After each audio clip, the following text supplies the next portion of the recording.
Good day, everyone. Before I start my speech, allow me to ask a question. How's your experience through this new learning system? Do you even know online classes are so hard? Have you guys ever complained about your school, your teachers, or being a student? I think mostly 99.99% you may say yes.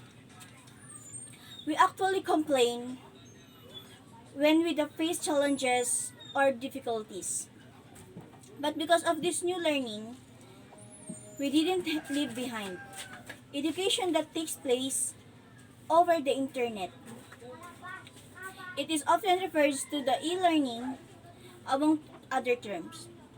However, online learning is just one type of distance learning.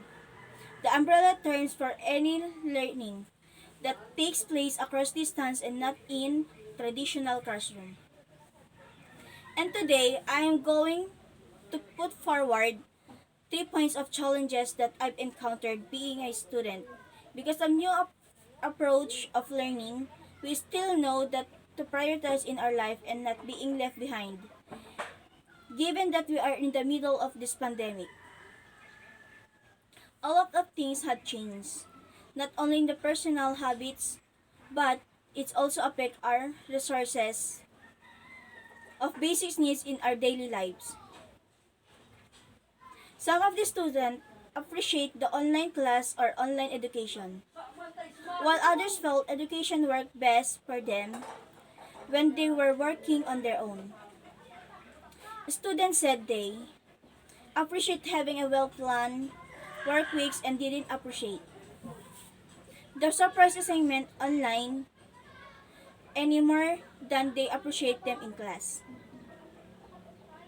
The new routine of studying using computers for learning also brings good to the student because their minds on the use of computers for online education will grow on our knowledge and using technologies will also increase. A cousin of mine is encountering difficulties in her studies because of lack materials, not have a good internet connection. And some of the teachers does not give enough time or attention in order to them to understand their lessons because they cannot easily understand the lesson by themselves. So they don't seem to be studying or learning anymore because they just think about the deadlines rather than the topics. Sometimes we are also having a problem with the internet connection but our teachers considered. The main points of the paper of advantages and disadvantages on online education. Development of this kind of learning worldwide.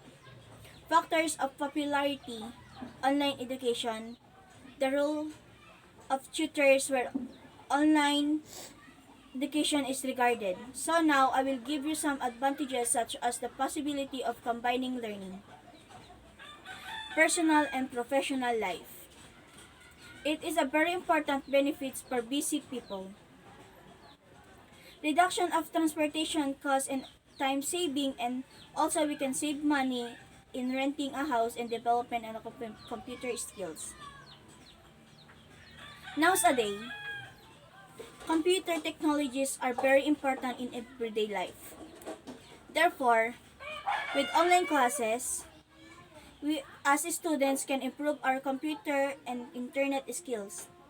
For the disadvantages, it refers to the fact that online courses cannot cope with thousands of students to try to join discussion. Especially, the slow of or unreliable internet connection may cause interference during the classes.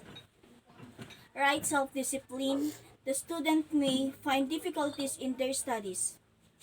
To conclude, we know that face-to-face better and more comfortable the online learning due to various problems such as internet connection. And most students have difficulties in coping up with the lessons due to teachers not paying attention.